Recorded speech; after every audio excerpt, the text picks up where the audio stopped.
Honey child, I knew that Janet Jackson was a feisty one, but I had no idea she was this out there feisty. Like, she is literally that woman who is just raw and honest. Let's talk about it, because according to a report that is now being released, Janet Jackson was working on set with Tupac, right?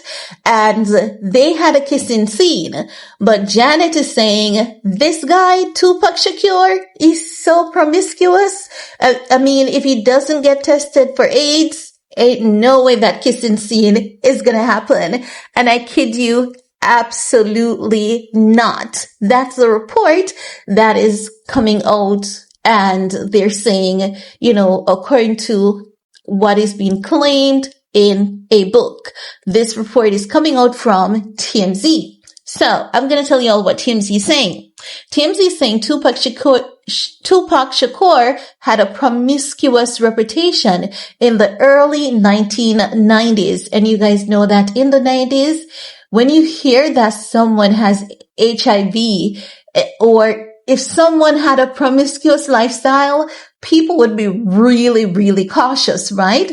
So they're saying, because of his promiscuous reputation in the early 1990s, and a much anticipated new book claims it drove Janet Jackson to ask the studio to have him tested for AIDS before a kissing scene.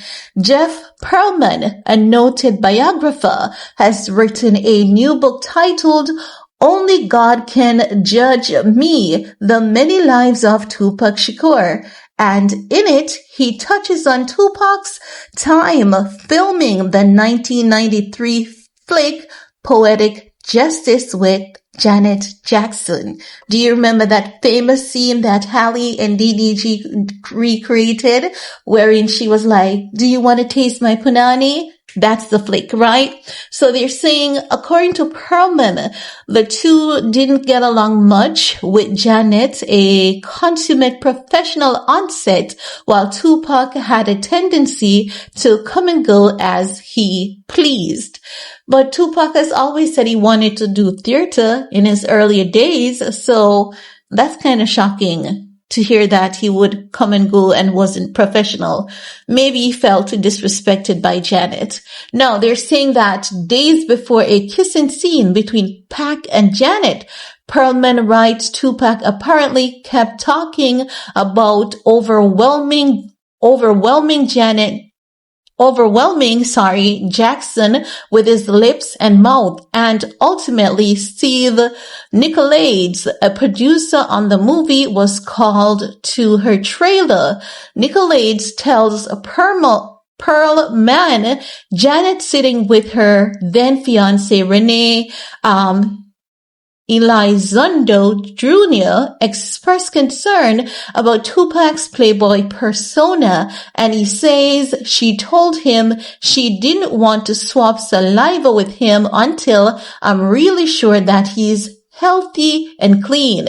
Steve dutifully went to Pac with the request, who apparently responded with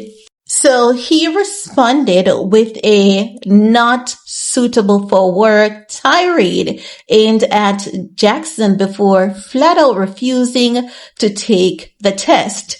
So Nicolaides says he doesn't blame Janet for asking about the test.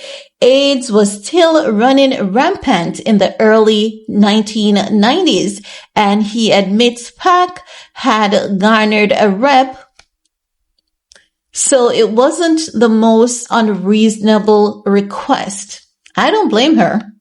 The movie still did pretty well despite the tension, making $27 million at the box office against a budget about half that size, and is still a fan favorite to this day. Only God Can Judge Me, The Many Lives of Tupac Shakur. And we're sure this Janet Jackson story is just the tip of the iceberg. Well, honey, I'm sure of that too, but I don't blame Janet Jackson. And it's really interesting to hear of this. And it's really good to know that Janet actually sets boundaries for herself and insists on those boundaries being maintained. But I want to hear from you guys. Let me know what's your take about Janet Jackson not wanting to kiss Tupac Shakur because of his playboy lifestyle and the rampant AIDS back in the 1990s. While you're at it, do all you need to on this video to support your girl. Peace.